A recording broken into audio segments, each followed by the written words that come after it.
Welcome to Phoenix Masonry Live. A show about Masonic museum artifacts, Interviews, Masonic history, and much more. I am Frederick L. Milliken, Executive Director of Phoenix Masonry.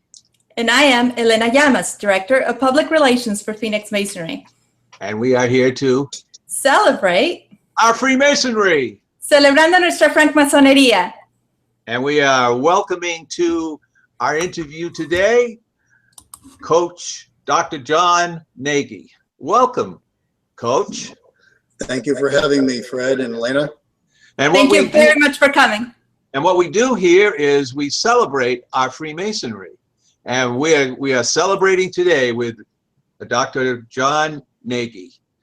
Brother John Nagy is a 32nd degree Mason, lodge musician. Matter of fact, he plays a lot of instruments: the Irish whistle, drums, keyboard, sax, clarinet, tuba. My goodness. He's also the 2014 recipient of the 2014 Dwayne E. Anderson Award for Excellence in Masonic Education, and Masonic education provided to lodges that support his efforts to share. He is also the author of the Building Better Builders series of uncommon Masonic education books.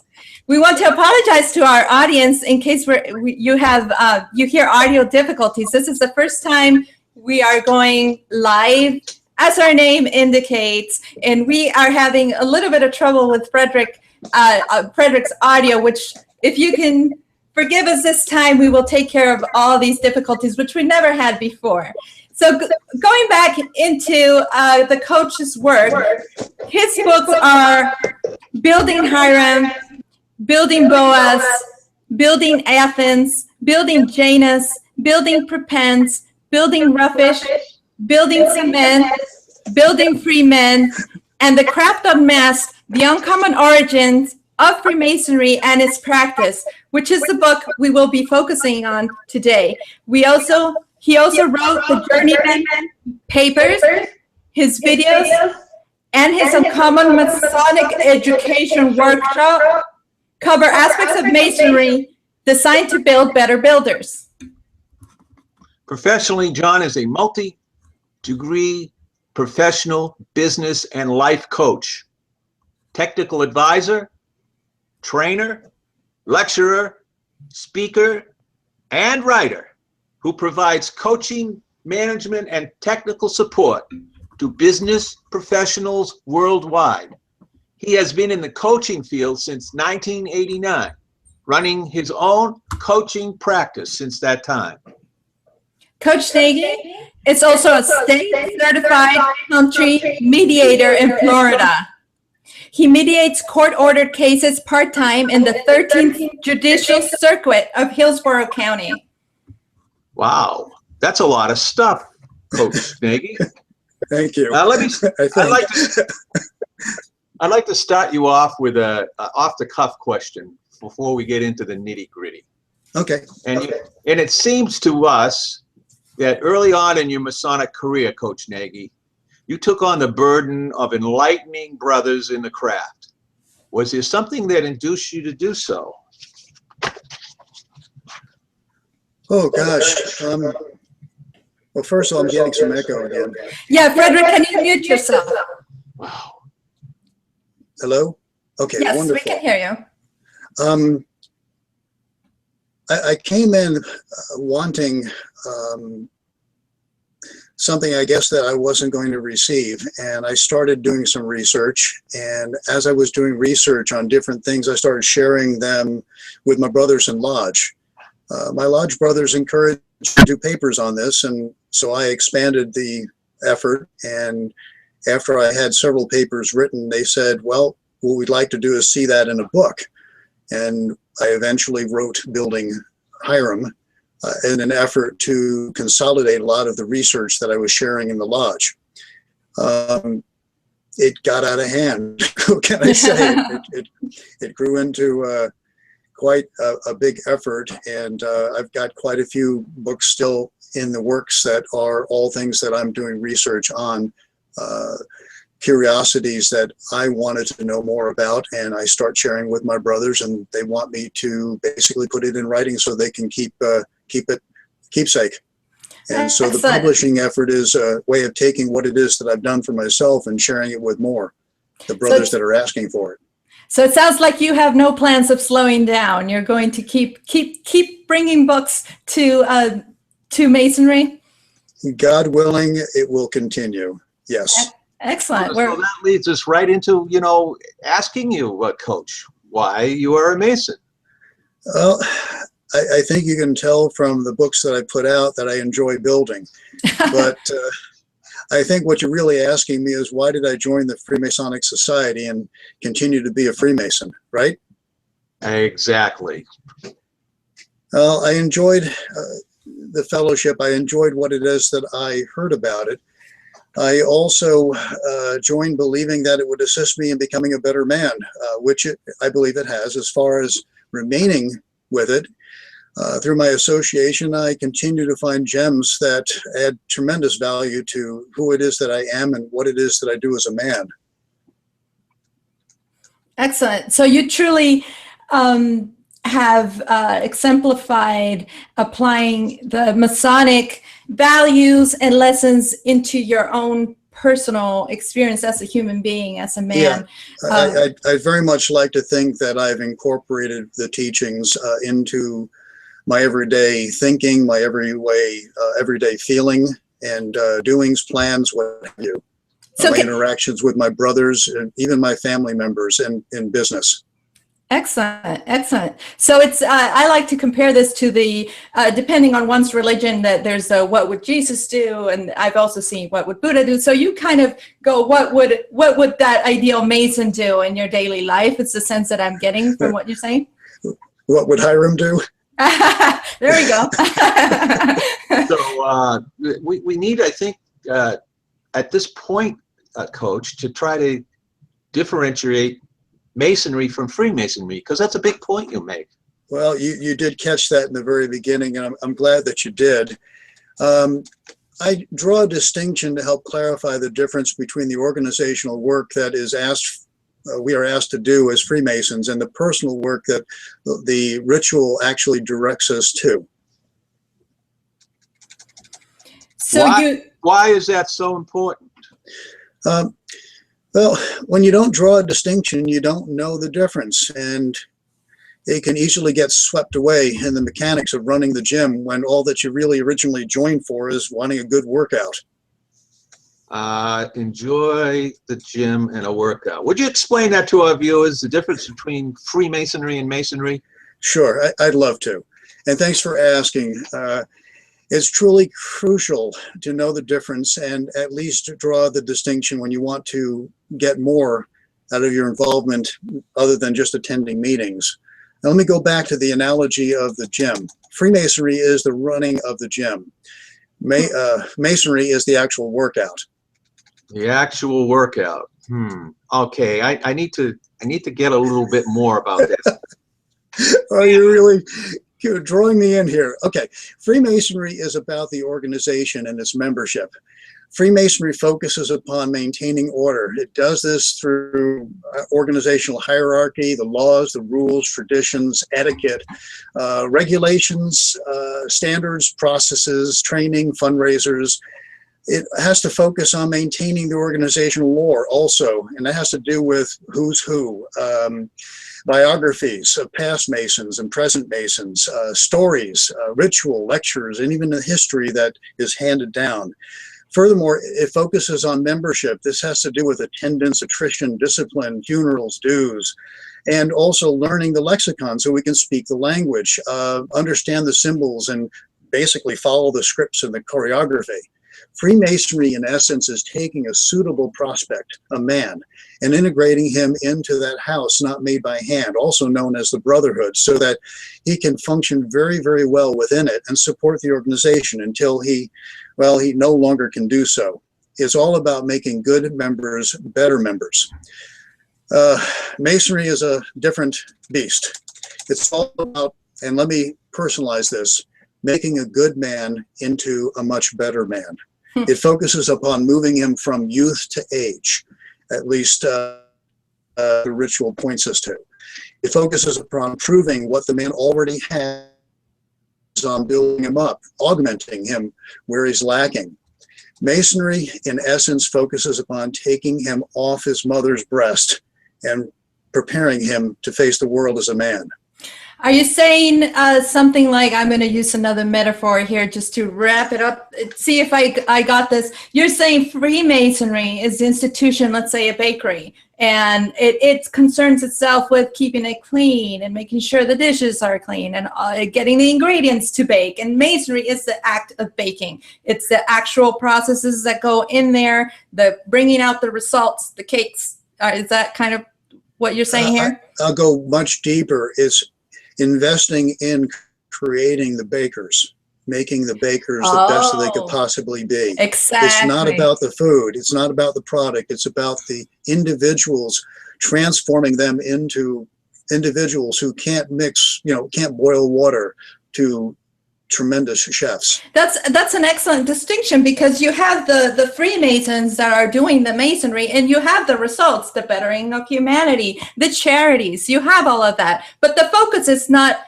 straight to the results and the charities. Ideally, as you explained, it's really on building the characters. And those are the side effects, which are very important, or the ultimate goal is to create better builders, like you, in your terms, which creates a better world, because you have better men in it, right? Well, that's the idea. You start out with the building blocks of society, and if you improve the building blocks, you're going to build a better society. However, if you're, I'm getting the echo again. Oh, there it goes. Yes. Where was I? If you focus just on improving society without improving the things that actually make up society, you're putting the cart before the horse. Exactly. But let me get back to your first question. I admit that there was a whole bunch of curiosity too when I was joining. All that ooh-ah mystery and hush-hush secrets that were whispered here and there, they did play into my, let me join this and see what's offered interest. There was always some sort of intrigue that was being dangled in front of me, and it caught my attention. Did you get any of that? No, none. Zippo. Well, what did you get? Well, after I got through the first 3 degrees, I found several things. And they were? I'm glad you asked. The first thing I found out was that I had cultivated some very valuable relationships. I like this. As a man, I find developing trusting relationship with other good men important, and joining and going through the degrees gave me ample opportunity to do just this.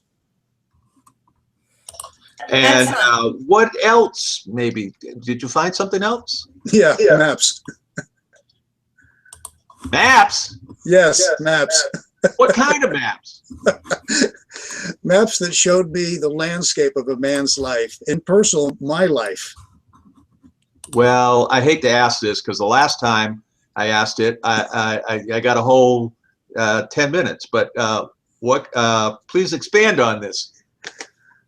Thank you. I can do that. Let's focus on the entered apprentice degree. Okay. When you look at the whole of the degree, its structure, its symbols, its words, its allusions, it clearly reveals specific landmarks that a person must approach and deal with effectively on the roadmap from youth to adulthood. Give us an example, Coach. Well, the overall commitment to one's improvement, improving oneself toward adulthood is the key. Improving what? Well, improving one's morality, priorities, choices, decisions, time management, emotions management, standards, boundaries, impulse control, and critical thinking, to name just a few. Excellent. The degree is really ripe with activities that can be engaged in to improve and mature the self. And I can't stress this strongly enough, or even often enough, when one actually does the work required. It doesn't happen just by being exposed to the degree. You've actually got to do what the degree states. Follow that map. Well, Coach, I don't want to worry you, or we do apologize to our audience very much. Your camera, we can hear you fine, Coach. We cannot see you when you speak. When I speak? Yes, just in case you can adjust that quickly for us. And can you see me now?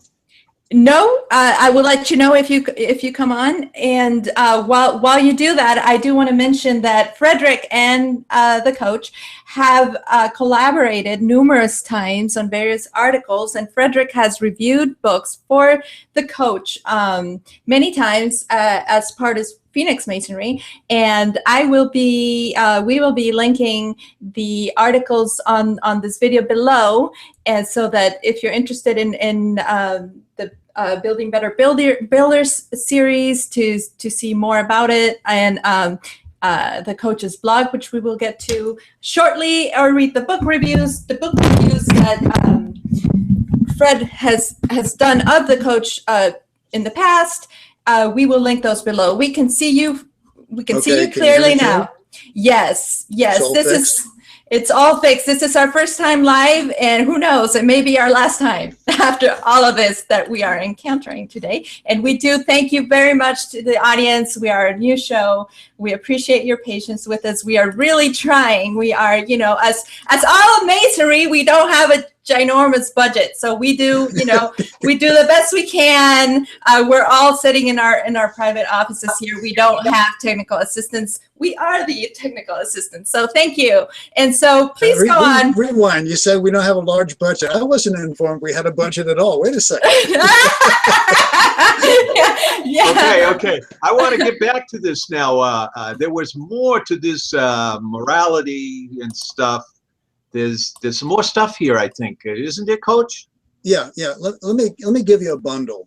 All the working tools of the Fellowcraft are internalized for future use by the actual work that the apprentice degree directs people to, not the degree itself, but doing the actual work. Do I dare ask for more? Yes, give me more. Dare ask. Fred, by doing the work that the degree actually alludes to, you have all the qualities of each working tool internalized by the person doing the work, and they become actually a part of the individual. You can't help but manifest them if you do the work. Okay, they become a part of me. Which are? What? Okay. But by doing the work alluded to within the actual entered apprentice degree, you become an upright plumb and act according to specific upright standards.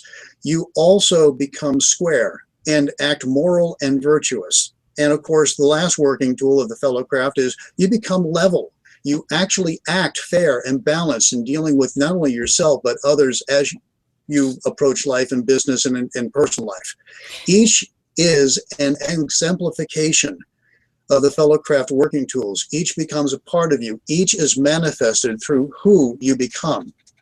This reminds me of the concept of first being made a Mason in one's heart. There are a lot of Masons, we can all agree, I am sure, Coach, if you agree with me, that are Masons at heart yet have not joined the Freemasonic society. And okay, let me expand on this. Elena, you said something and you stated a paraphrase. However, we are not first made a Mason in our heart. We are prepared to be made a Mason in our heart. And a lot of people believe earnestly that happens before you join. However, I'm going to throw a twist in here, and this is typical Coach Nagy. The EA work is heart work, and you must do the heart work in order for you to do the actual Masonry that the Fellowcraft prepares you to do. The heart work is done at the entered apprentice degree, and you are actually made a Mason in your heart during the apprentice degree work. Not the degree itself, but doing the actual work. Doing the actual work. So if a person is not a Freemason, but has developed these heart qualities in their life, these values, this ethics, yet has not, maybe they have done so because they are very ethical people on their own private life, or because of the influences of other spiritual other spiritual religions and other spiritual currents that maybe influence them to become upright people and moral people and have these standards. Do you think they can move along the values without knowing the specific rituals and practices that relate to Masonry? Do you think those qualities are human qualities, in other words, that you can develop aside from? Absolutely. Absolutely. We do not have a corner on the market. All the things that we do have been consolidated, and a good deal of them have been borrowed from other disciplines. We have just consolidated them and put them into a roadmap that we could follow if we chose to. However, if you don't follow the roadmap, it makes no difference, because basically you're not working on yourself. But it doesn't require becoming a Freemason to work on yourself. Freemasonry just gives you a nice roadmap and a lot of brotherly support to make that happen, should you decide to do the work. However, if you don't decide to do the work, well, then that's another issue. Right. So what about the secrets, Coach? Where are the secrets? What secrets? You didn't find any secrets when you joined?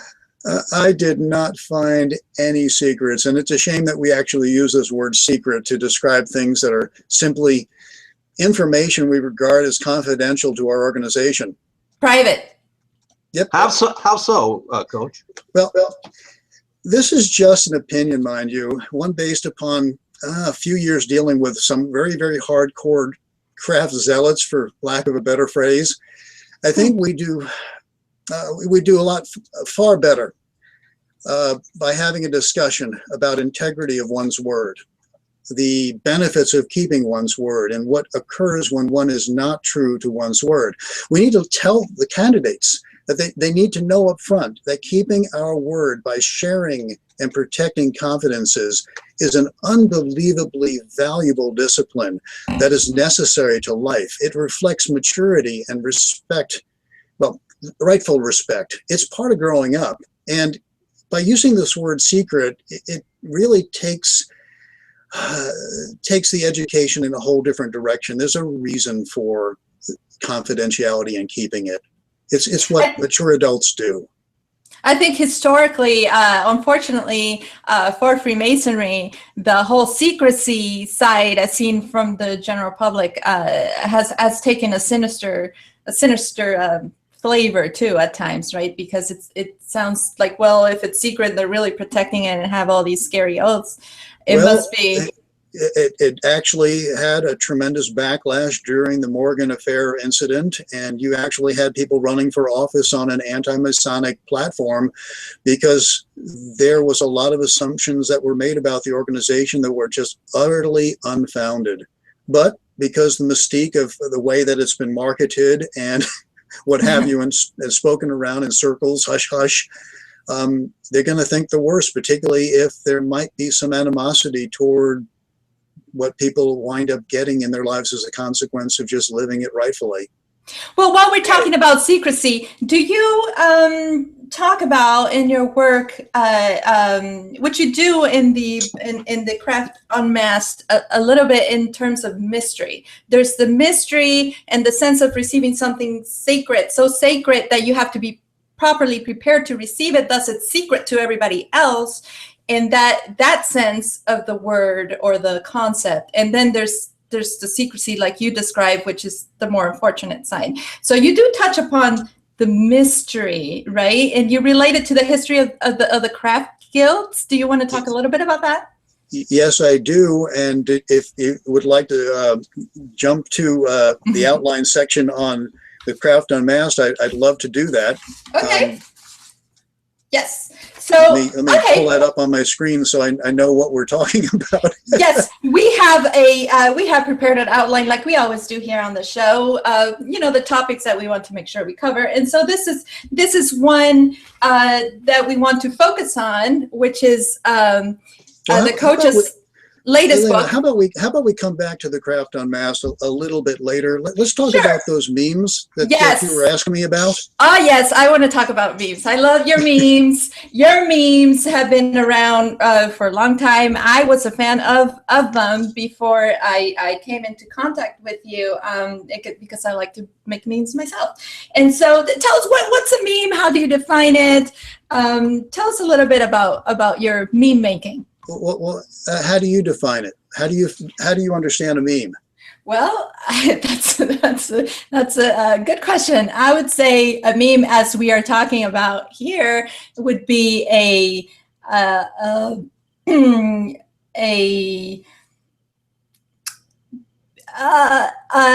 graphically designed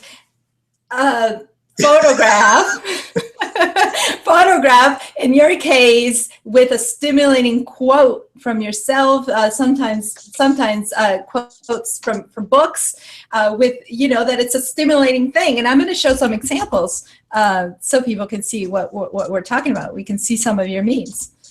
Go on, Coach. Okay. I didn't mean to interrupt you. Let me go ahead and give you a working definition, one that I find very useful here. Okay. I'm sure it's better than mine.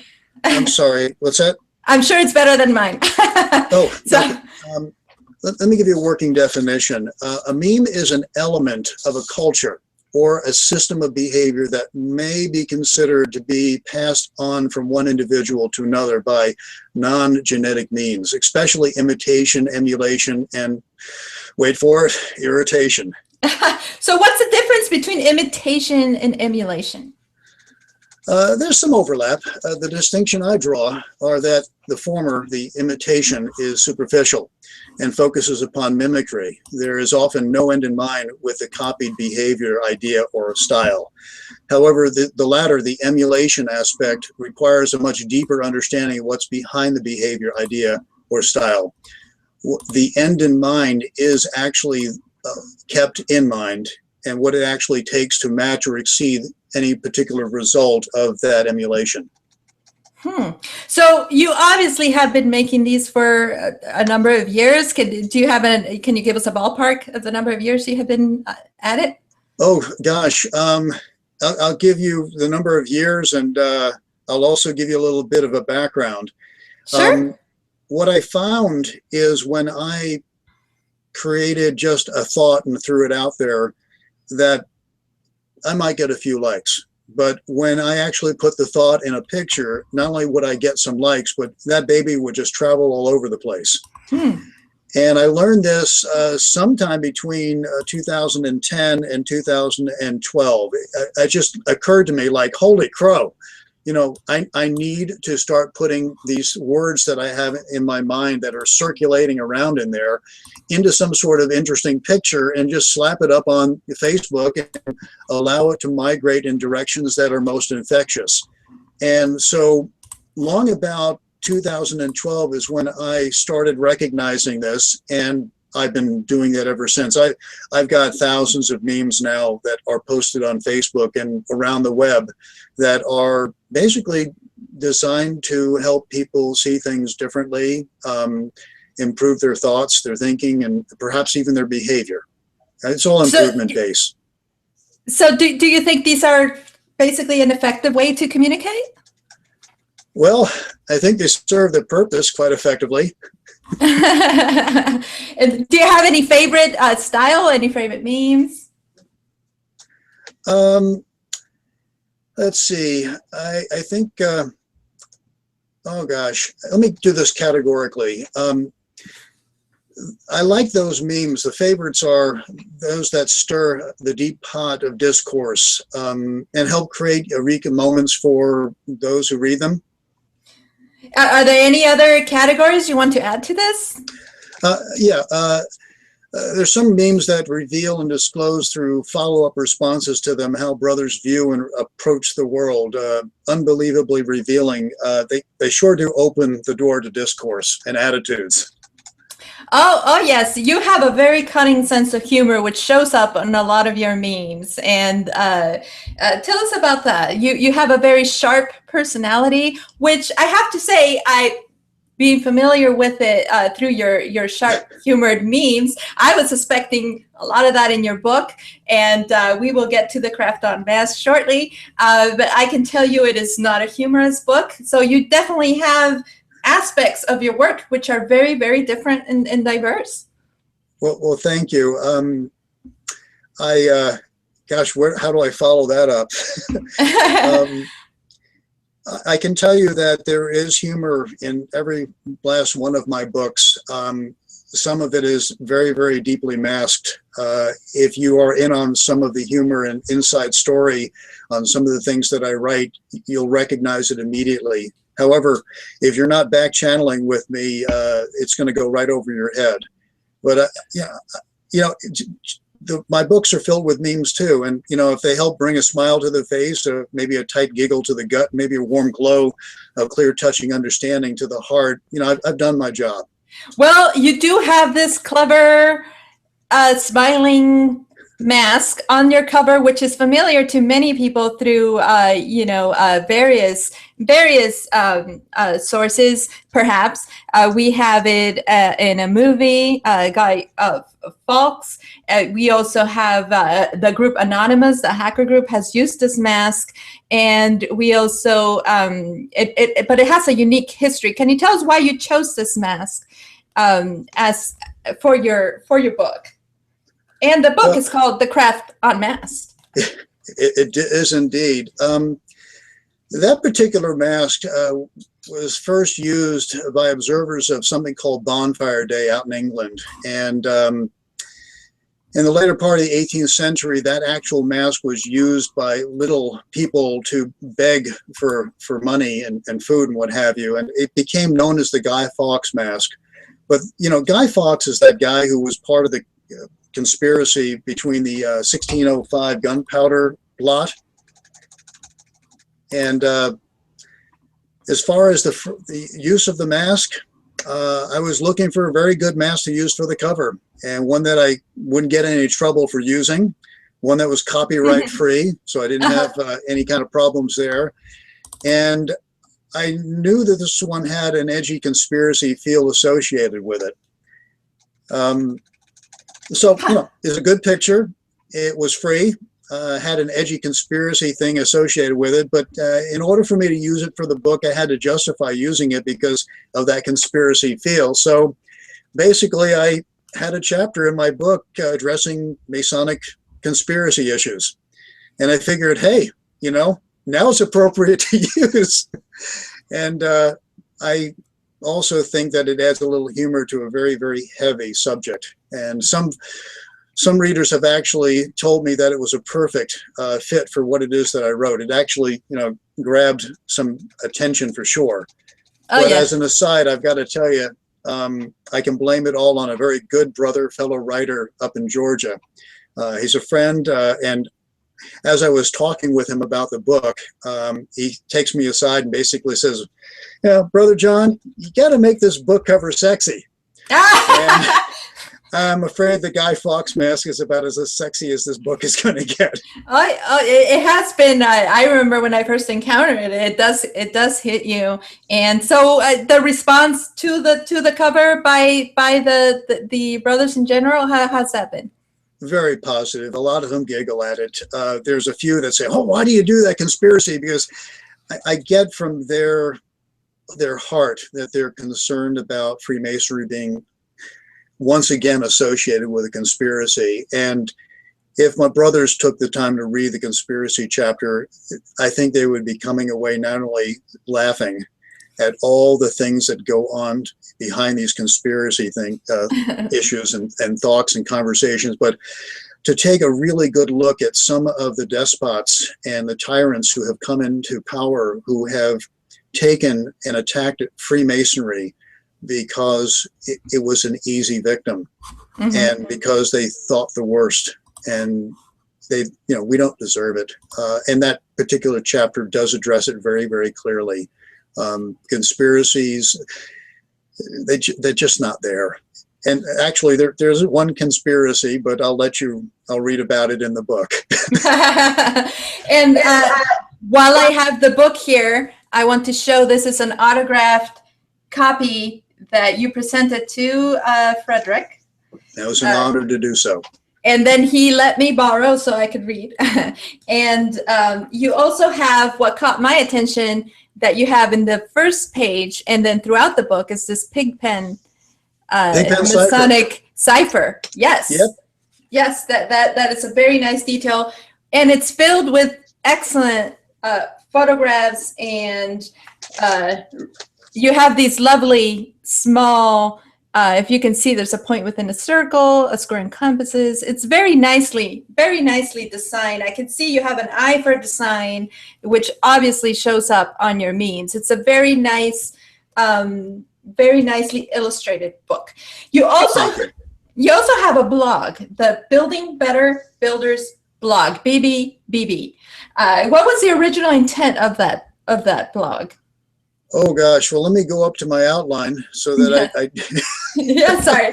We are very conversational here. I know we jump around all over the place, and this is live, so here we are putting going all over it. You have a lot. You have a lot of aspects of what you do. You blog, you write books, you make memes, you make music, which we will make you play on the show, and shortly. And so it's kind of your fault. You have so many topics. We're going off in all directions. Let's talk about the original intent of the blog. When I wrote the book, Building Hiram, I had a lot of questions, and I was told that I needed to put some sort of blog on there having to do with Building Hiram. And as you can see from the blog, particularly posts that occur following the announcement of Building Hiram and some of the questions, that has clearly gotten out of hand. How so? Well, there are some pretty deep articles, some discussing and reframing paradigms long held to be sacrosanct within the organization. There was also a section, a whole bunch of blogs called Brother Asks, which possibly could become a blog into itself, but I kept it within the Building Better Builders blog.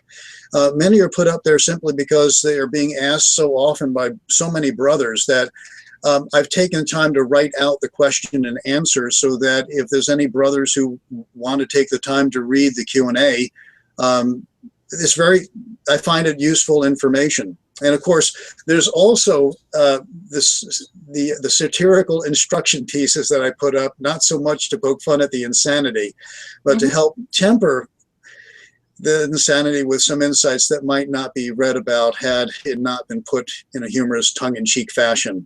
All of this, it has all in all, it has a lot to offer both brothers and profane alike.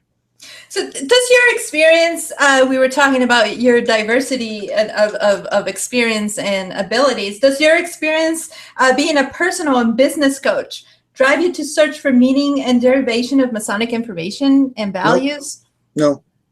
No. Okay, can you explain the no?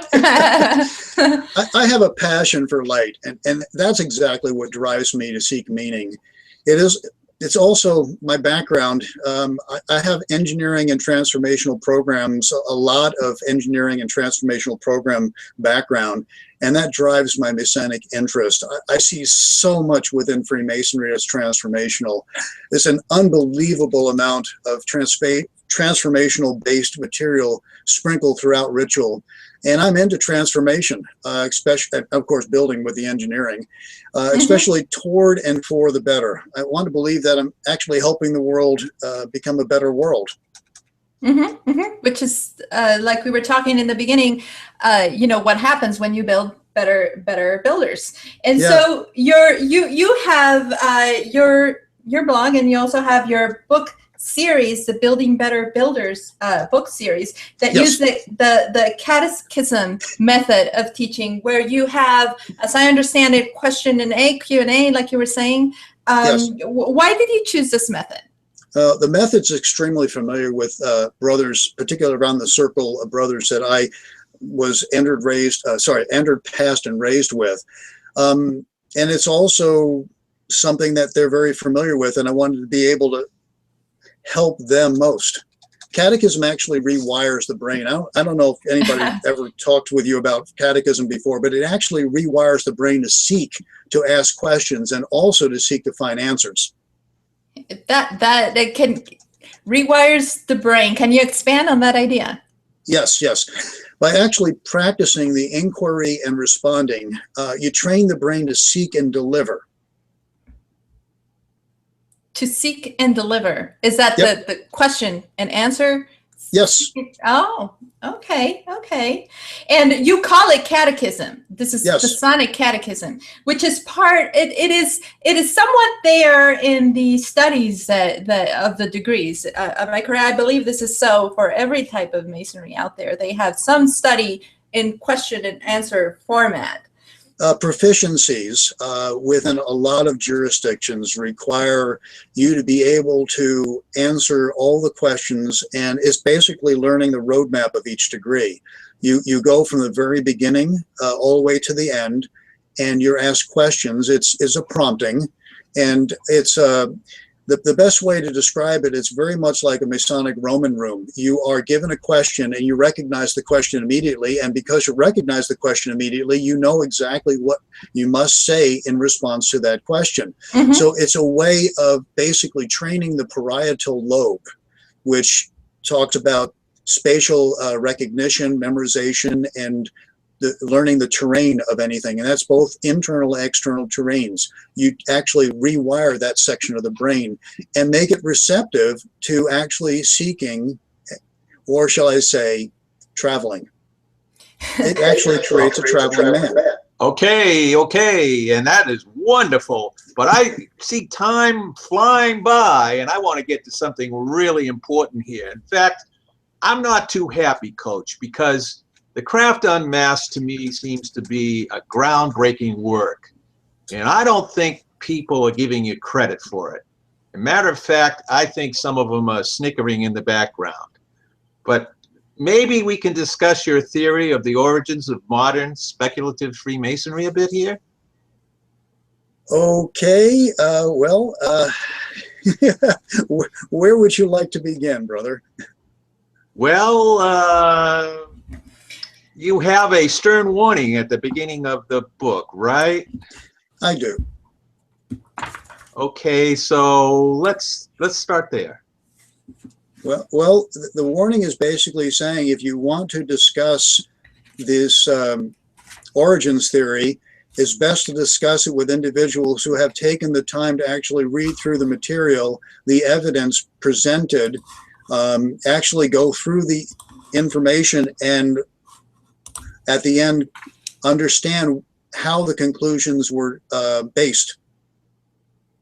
And if you wind up talking with an individual who hasn't taken the time to read all the evidence and read how the conclusions were arrived at, you're actually, well, you're gypping yourself of a very rich experience, because the individual just simply will not understand. I think that's a fair warning. And I have to, if I may add an observation, having read the book just recently for this interview, the coach does have a groundbreaking approach to the origins of a modern speculative Freemasonry. You do find that in the book. However, what you don't find is him going outside the known and accepted and proven historical facts that have led to the origins of speculative Freemasonry. What am I talking about? The coach touches upon specific events and people, most notably in England, that are the known history, that the known, accepted, and proven history, but his approach is very different in that he comes from the tradition of theatrical plays, and emphasizes and expands upon the history, a fascinating history, Coach. If you can expand, I'm sure you can explain it better than me. And that is the novelty here. Am I right? I did not find anything in your book that told me, wait a second, this sounds like a completely different place that Freemasonry came from, or people, or events. It's a different aspect of it, or a different emphasis on it. Am I correct?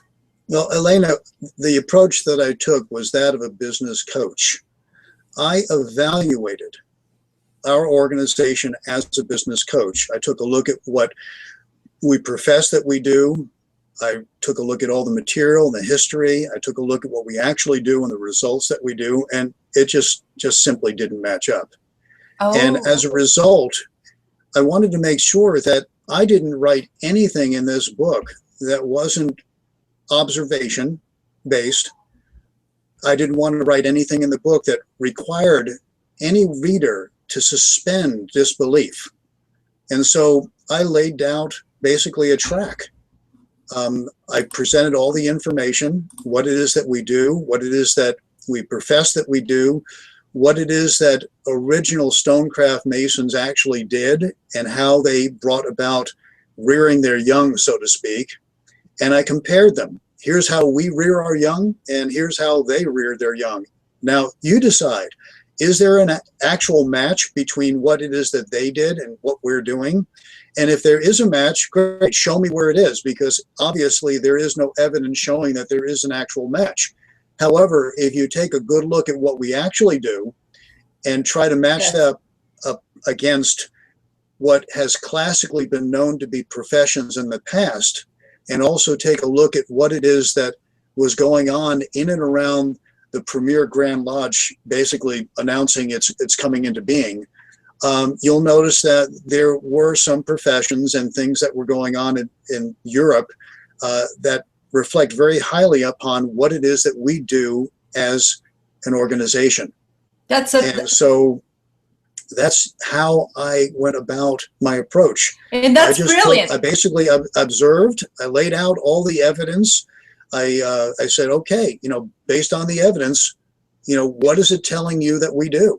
And, take those rose-colored Freemasonic glasses off, put a clear glass on, and come at it without any preconceived notions. That's brilliant. What is the conclusion that you come to? But what led you to write this book? My previous works, Fred, more specifically Building Freemen. And why that one? I like that one really well. Why that one? Well, I like it. I've got some very nice compliments over that one too. In fact, they told me that it was the most intensely footnoted book I have ever written, and they're right. There were pages and pages of endnotes, but it was through that writing that specific book that I realized how much the words that we use within the fraternity don't match the meanings originally used within Stonecraft or even outside Freemasonic lexicon and more. Stonecraft. You mean operative masonry? Yes. How do you mean that? How so? Well, take for example the word Cowan. We're told through Freemasonic training that Cowans are pretenders to the craft, and that there were never members who were Cowans within operative lodges. Yes. This is simply not true.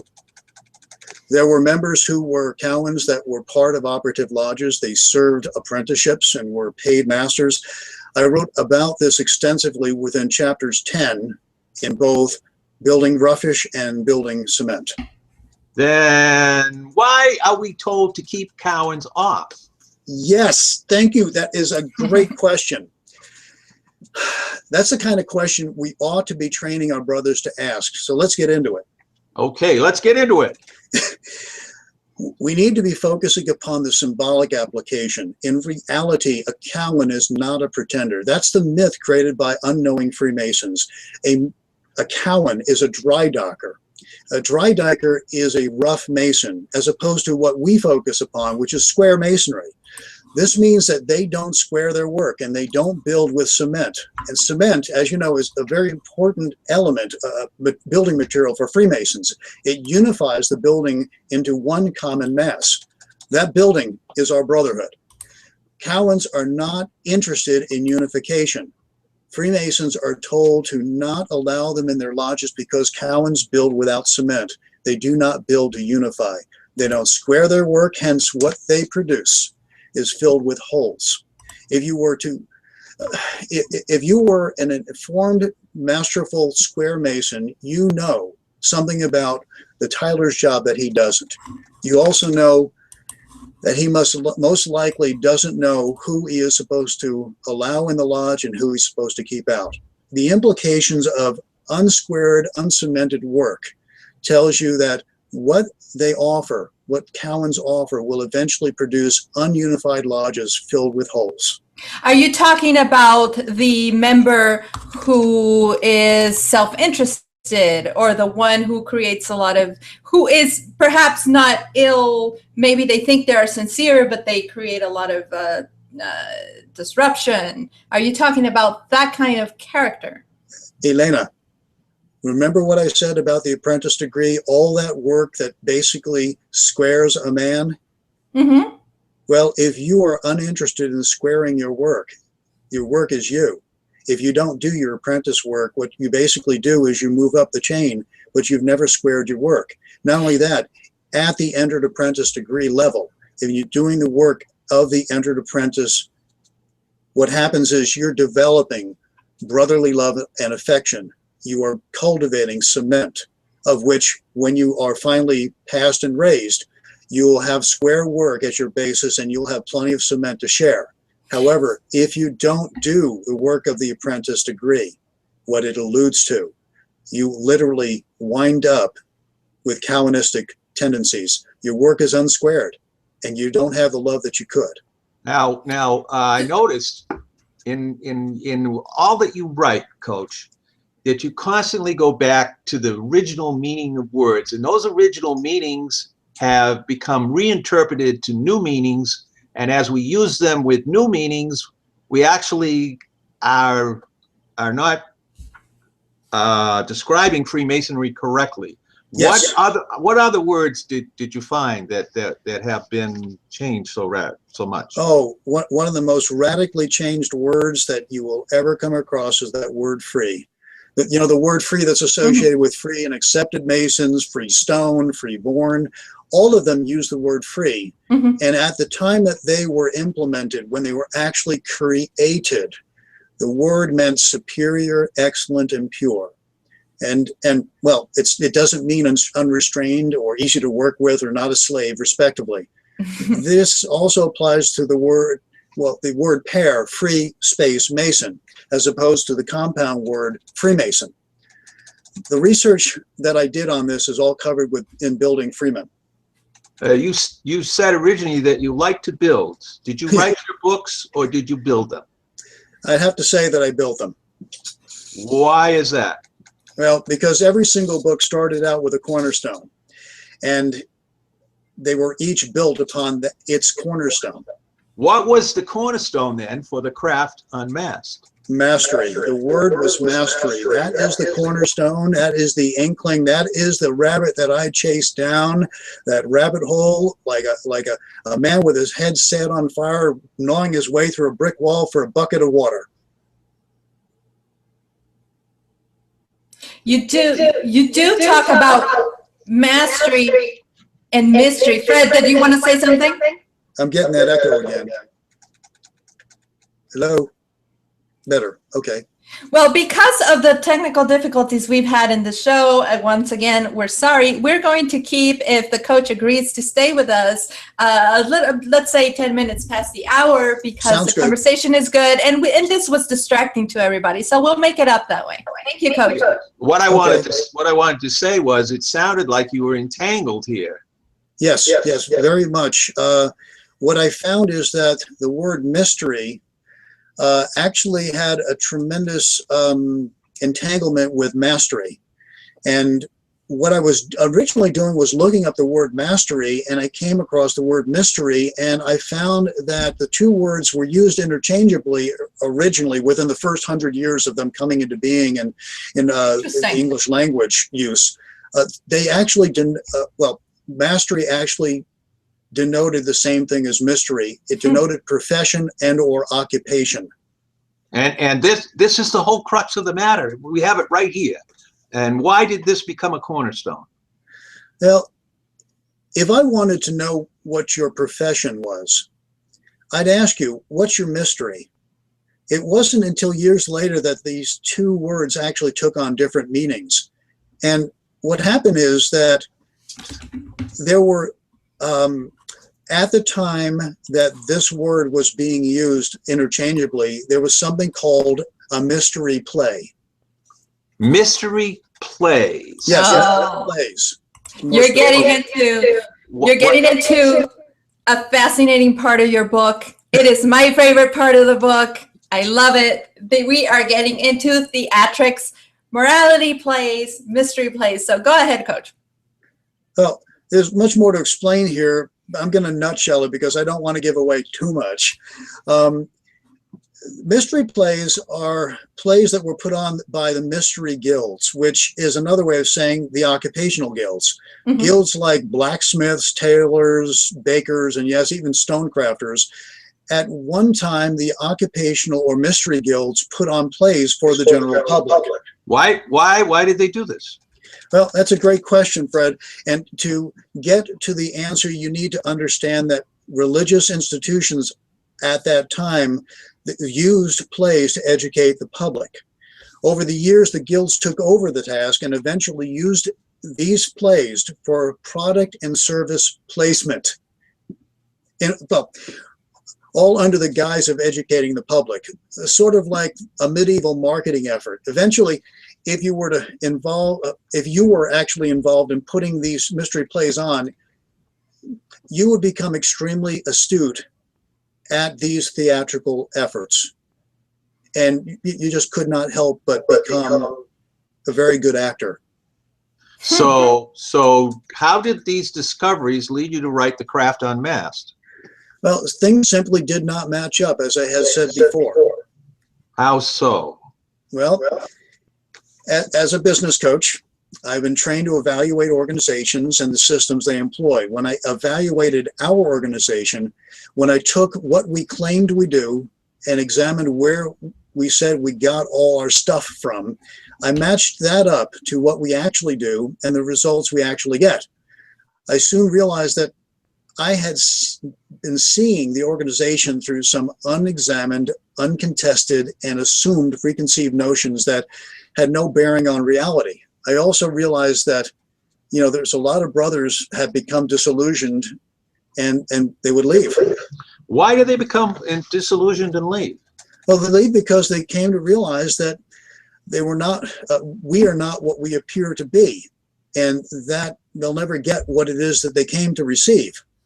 So what are the reasons? Well, there are several, and this is not an exhaustive list, mind you. They didn't want to run the gym. They wanted to work out. They weren't getting what they thought they would be getting. They expected something different. And what were they expecting? Well, intellectual and spiritual stimulation. Mm-hmm. And did they get that? Well, from what I'm told, the majority don't. Well, if they don't get that, what do they get? Well, at best, they receive instructions that involves memorization and giving back unexplained scripts and choreography that no one understands. And once they do this, they are expected to get excited about giving back, and this is by being involved in lodge activities that essentially focus about bringing new members in who are subjected to the very same unexplained training. There's usually nothing that is offered other than running the gym. Wow, that's Freemasonry. That's Freemasonic stuff. Now let's get into Masonry, Coach. Well, unfortunately, there's nothing offered that focuses upon renewing interest. They don't review the map, what the map points out to, and making sure that the member can both read and follow the map. I mean, we install it and we have them act it out, but we never really do explain it. There's nothing in place to assure that members are using that map to travel either. Once members go through the plays, if they don't get involved in putting them on, they're left out of the lodge's focus. They sense it too. They realize there's nothing more for them. The lodges don't what is the focus. What is the focus? Oh, to put on the morality plays. Morality plays? Yes. Is that what you're telling us we're doing? Yes, we're putting on morality plays. The scripts that we follow that we call ritual or morality plays. They take place in an arena-style stage. They have one or more patrons that pay for it, and in turn experiences it through total immersion, live action, role-playing, and they all have an opportunity to commit to bettering themselves 3 times over. And that is just at the Blue Lodge level. Theater. Are we theater? Okay, so shall I now cut to the chase scene? I can't wait. Go, go, go. Let me feed it to you slowly, Fred, because it can be very overwhelming. Okay, slowly. Okay. Freemasonic organizations, as they are currently manifested in the USA, they're franchise modeled. They're total immersion, they're live action, role-playing theatrical societies with a moral purpose that uses scripts based upon the co-opted and modified lexicon, symbols, and lore of medieval stonecrafters, and of course, other historical references. Are you really saying that we're actors? Yes, exactly that, except I have to add that we are actors with a moral purpose, and I am not saying this without Freemasonic backing. What? Yeah. Not only do our Freemasonic training and behaviors reflect this, but our Freemasonic scripts proclaim this and do so several times and in several different ways. And Can you provide some examples of that? Sure. Let me quote it. The first or entered apprentice degree of Freemasonry is intended symbolically to represent the entrance of a man into the world in which he is afterwards to become a living and thinking actor. Here's another one. You are not compelled, you are not to compel any brother to act contrary to his inclinations. And let me give you one more. In the character of a Master Mason, you are not authorized to correct the errors or irregularities of your uninformed brethren and to guard them against a breach of fidelity. Wow, this sounds like not only something that I can apply to my Masonic life, but something that I can apply to people that are not Masons in my everyday work and social life. To be a good man is to follow a script that is written by the heart, man. It doesn't get any simpler. And what happens with Freemasonry is we've got a wonderfully written script.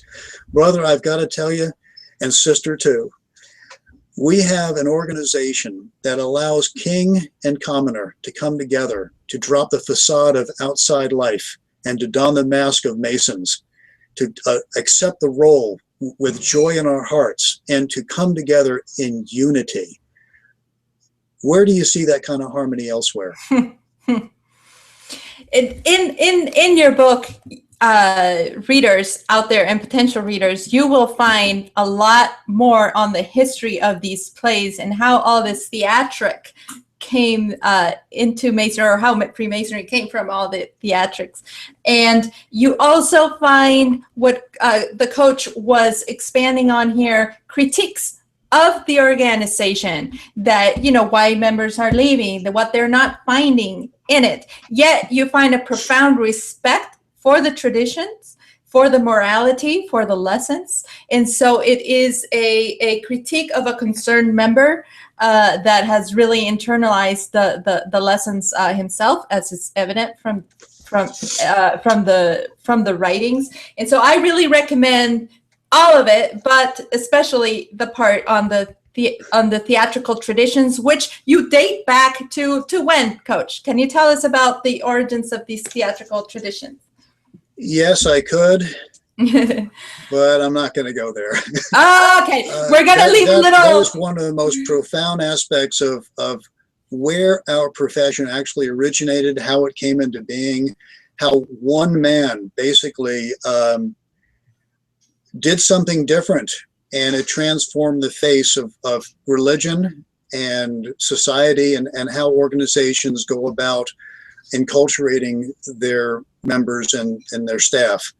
And by the way, it does talk about the goat. But, yes.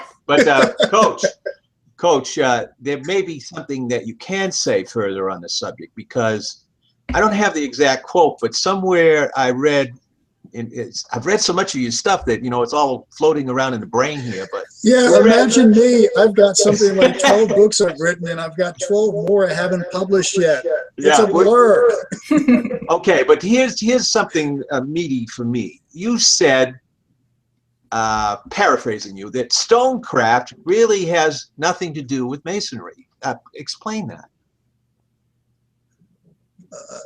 I'm sorry, that doesn't sound like something that I would write. If you're saying that stonecraft has nothing to do with Freemasonry, Right. It might be- Stonecraft has nothing to do with Freemasonry. I think that was it. Are you saying by itself? Because he did write that without a foundation in classical literature, scripture, and related materials, there is little likelihood that anyone would appreciate what the society has to offer. Like maybe you mean just by itself, Fred? I'm not sure. Well, I thought that maybe he was making the point that the building guilds didn't make Freemasonry. Yes. That they don't have, there isn't that connection there. Yes. Okay. We as an organization took the lore, the symbols, the lexicon, co-opted and modified it, and created basically scripts to put on morality plays. Again, to implore members to commit themselves to becoming better men, becoming more moral, making better decisions. The difference between what the Stonecraft guilds were doing and what it is that we are doing as an organization is night and day. I see your point. Okay, before we go, can we have a little, Elena, can we have a little music from the coach? I hope we can. Okay, coach, you're on. Oh, Lord, you want me to bring the whistle into it? Okay. Yes. All right. I'm only going to play a very short snippet. Okay. And hopefully the microphone setup will not clip it.